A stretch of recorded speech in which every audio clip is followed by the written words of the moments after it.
Jorgito tenía ademanes que le molestaban, pero a veces reaccionaba de una forma tan viril que ella se excitaba levemente. El problema era que Jorgito parecía querer ocultar su hombría todo el tiempo, y esas reacciones eran muy escasas.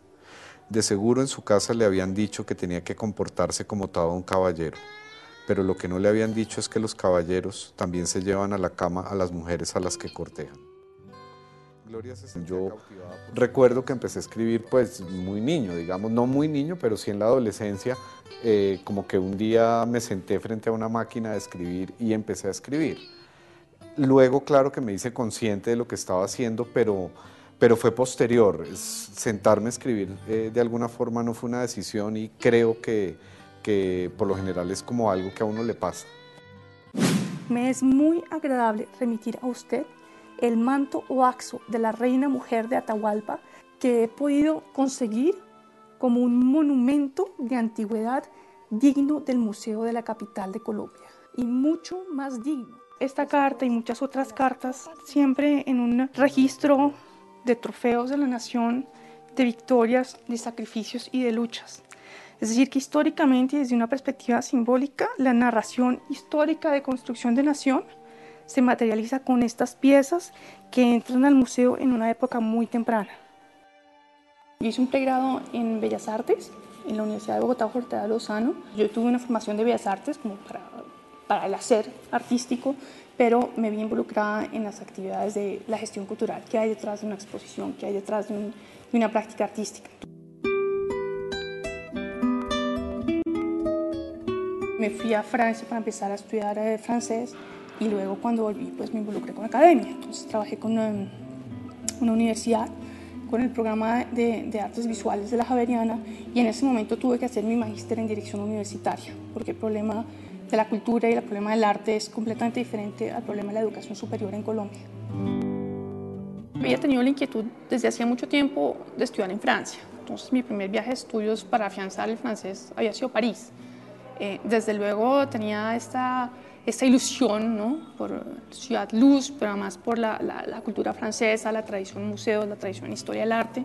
Entonces cuando tomé la decisión de salir, evidentemente la meta o el destino iba a ser París. Yo no quería hacer un edificio, no quería diseñar un hospital, un colegio, o un estadio, o desarrollar un proyecto urbano, a pesar de que me gustaba, sino que quería, a través de la fotografía, estudiar el espacio, hacer un aporte a la arquitectura desde la fotografía. Decidí estudiar arquitectura. Pensaba que la arquitectura tenía esa posibilidad de desarrollar la fotografía, el diseño, la pintura, y sentía que como fotógrafo y diseñador no podía ser arquitecto. Al mismo tiempo que hacía mis maquetas y construía en la mesa de dibujo los planos y desarrollaba los proyectos, aprovechaba y hacía fotos de unas maquetas pequeñitas que yo mismo construía y fotografiaba con soldaditos. Y eso me empezó a abrir un campo en el medio artístico colombiano.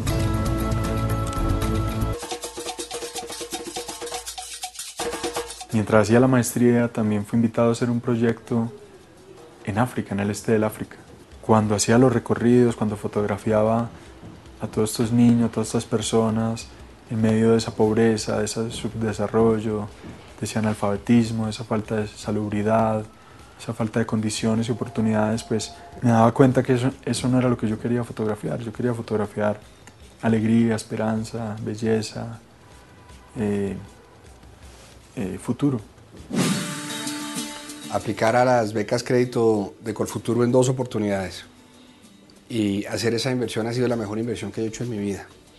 En la primera oportunidad hice una maestría en Administración de Negocios y en la segunda en el Canadá, y en la segunda oportunidad hice una maestría en Administración Pública en la Universidad de Harvard. En primer lugar, uno obtiene rigor académico y sobre todo cuando uno está empezando la carrera es muy bueno hacer algo muy bien, destacarse técnicamente en algún campo, pero más allá de eso le da a uno mundo y le muestra que hay países y que hay empresas y organizaciones que han logrado mucho más de lo que hemos logrado los colombianos hasta hoy. Y tener en la mente y vivir en ese tipo de sociedades, tener ese tipo de ambiciones es muy útil para dirigir compañías para dirigir organizaciones, para dirigir países.